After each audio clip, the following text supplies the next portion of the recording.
and Leonard in their rematch. And despite the fight resulting in a Kirkland Laing is back. For years people have been saying to me I'm the greatest thing since Sugar Ray Leonard. Everywhere I go. There's the first bell and we're underway, round one. And he reached out to tap gloves with Laing. I've never seen him do that in a fight. Left to the body by Laing. Laing continues to spin away, throws out a left hand. It was a little bit of a looser. Laing with the left-right combination, and that right hand cracked on Duran's face. Left hook by Duran, and that caught Laing on the right side of the face. Kirkland's open stance and jittery style seemed to be a purposeful game plan in an attempt to tire out the Panamanian Devil. While he seems fresher than he did against Wilfred Benitez, his power punches do little effect against Laing. As Laing spun out of the way, we're halfway through round two. Right hand by Duran. Duran with a right, and Laing comes back with a countering right hand. Mickey Duck saying, this is not England, you can't run, you got to throw punches. Duran with a right hand, Laing with a right uppercut. Excellent remark, and Laing muscles Duran onto the ropes. And good left hook by Laing, and he is landing what he's throwing, Sal. Laing did some running in the first two rounds, but he's been mixing it up with Duran and not doing too badly either. So we're in the fourth now. Laing in the green takes a right hand from Duran. And it seems like Laing is gaining more confidence as we go on. And what we're not seeing is combination punching from Duran. Good right hand by Kirkland Laing. A lead right, and that tagged Duran on the chin. Duran with a left hook from the flying side. Kirkland Laing isn't running now. They trade right hands, and now we've got ourselves a brawl. The street fighter from Panama is being tagged by the unknown from Great Britain. Now we're back to round five. A right hand by Duran, and he catches Laing. There. Left hand by Laing, and Duran was driven sideways. Right hand by Laing. Duran had him cornered. Laing shoots a right hand and gets out of the corner. You belong in the ring with this fella. Hard jab there by Laing. Yet another one. Kirkland Laing has to be wary of Duran's power. And he connects again with two jabs on Duran's face. Duran can certainly fight, but speed is beating him. And Laing scores again with a right hand. And when Laing doubles up with the jab, he's so effective. We're in round five. Right hand by Laing. A lead right hand caught Duran on the face. Final seconds, round five. We're halfway through the scheduled 10-rounder. And Duran's comeback looms large. Well, Duran has not gotten inside very much, and when he is there, now we see him there. In fact, I've given the last 3 rounds to Kirkland Laing. And of course, this is little resemblance to the Roberto Duran who won the welterweight championship in 1980 in Montreal when he beat Sugar Ray Leonard. The corner told him to punch to the body. Good right by Laing. Right hand by Duran, a left hook by Laing. And Duran is there to be hit with that jab, but there's a good right hand by Duran. A right hand by Laing. Laing with a left hand. There's a triple jab by Laing.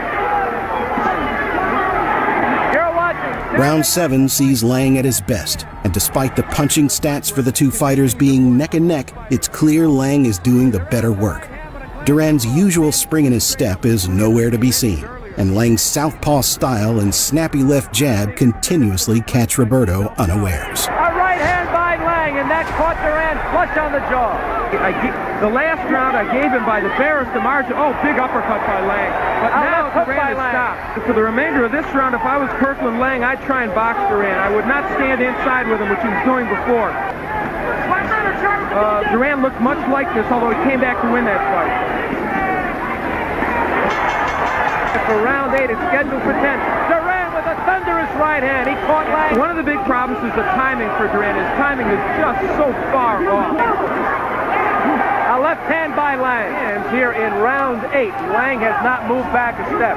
Laing takes a left hand from Duran. And Duran continues to try and take him out with a punch. He just caught Laing with a right hand. He's trying. Duran's trying to take him out. But Laing is smothering him. Laing pushes him off. Roberto Duran take a right hand from Kirkland Laing as we begin round 9. Right hand by Laing. What effect will Duran's reputation have on the judges here? That's a good question. Duran takes a right hand as he pushes forward. By Duran, the man he's fighting is a good welterweight and a pretty good junior middleweight. Kirkland Laing shoots a right hand and catches Duran on the head. Right hand by Duran. That used to be the electricity. Right hand by Laing. 10th and final round. round in Detroit. Roberto Duran and Kirkland Laing looking to take him out. The welts underneath the eye of Duran, his left eye. Double up and triple up on that jab. Good straight right hand. And he's being outpunched here by a quicker man. A right hand by Laing. Not a good performance by the two-time world champion. And Laing takes a big right hand from Duran. No firepower at all in those punches Duran's throwing. And there's a big right by Kirkland Laing. Grappling here. Takes a right hand from Laing. And Duran's knees buckled just a few moments ago. He's pushing forward, not throwing any punches. Duran with one big right hand right there, and Laing didn't even move. Duran seems defeated in spirit, just as he did against Benitez and Leonard in their rematch. And despite the fight resulting in a split decision, it's clear there can only be one real victor of the night. 96 Laing, 94 Duran, the winner by a split decision, Kirkland Laing. As the judges' results are displayed, with all scorecards being 94-96, two of the main men with the pen and paper give the bout to Kirkland, while the other gives it to Roberto. And Laing has climactically achieved the most illustrious feat of his career. And while eyes were now locked on Laing and excited to see what he could do in the future, both fighters' road ahead looked unpredictable and destined for a sticky end. Duran would infamously bounce back professionally, and having multiple historic nights in the ring that would be forever remembered, such as his grueling and impressive 15-round performance against Marvin Hagler, his spectacular showing against Davey Moore, and his great battle with Iran Barkley. With that victory, he gave the finger to history, he gave the finger to Father Time, he gave the finger to the laws of physics.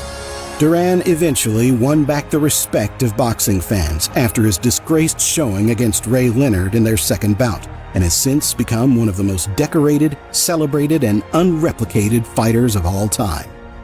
Despite being on a feverish high after beating Roberto Duran, Kirkland Laing's tale faltered like many close to Kirkland sadly expected. His unpredictableness as a human being gave him an edge in the ring, but unfortunately made things more challenging outside of it, getting himself caught up with a partying lifestyle and struggling to motivate himself to train for fights. He's got him, and that might be the end, not only of the fight, but of Kirkland Laing's career. Laing went from one to watch out for to one needing posters in his local neighborhood to be found by his loved ones, falling victim to homelessness. No one I speak to has a bad word to say about you. What they say is he's too generous. Yeah, I'm all right, man. But people take softness for weakness, don't they? They do take softness for weakness. But while his career and achievements fell into obscurity, the end of his life seemed to be a cozy fortitude of solace for the man, as he lived out his days in a retirement home before passing in 2021. He was a troubled man, yet a loved one, with all who knew him remarking his likability and genuinely good-hearted nature. And for that alone, outside of his incredible win against Roberto Duran, we hope this uncrowned champ forever rests in power. The year is 1982. Roberto Duran has gone from being the most feared man in boxing since Sonny Liston to a downtrodden, disrespected fighter plagued with words like coward, weasel, and phony. I could not be more stunned than seeing Roberto Duran quit. After putting over a decade of work into the lightweight division and achieving greatness with a monumental win over the undefeated Sugar Ray Leonard in the welterweight division, Duran has only had 2 wins in his last 4 fights. Benitez, virtually without question, is the winner of the fight. So for Robert to regain favor with the people, Duran needs to show said people why he's great. And his final hope for that is an impressive performance against the unpredictable and underestimated Kirkland Laing. A scary Briton with a heart of gold and a style that favored no competition. Does Kirkland have what it takes to kick the delusioned dog while he's down? Or will this once rabid beast return to his Cujo ways and sink his teeth back into the upper echelon of boxing again? Let's get into it. Duran was always scary, from his almost 75-fight-long streak at lightweight, where he carved a name for himself as potentially the best fighter in its division of all time, to his newfound assault on the welterweight division. Everyone feared the Panamanian.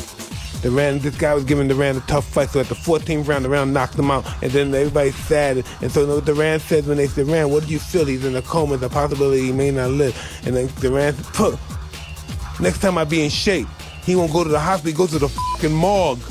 With a slight spritz of English curses to break up his Spanish venom during press conferences and his relentless pressure fighting style between the four ropes, it felt like, as the opposition, he'd be a man to haunt your daily life and edge closer to you even in your dreams.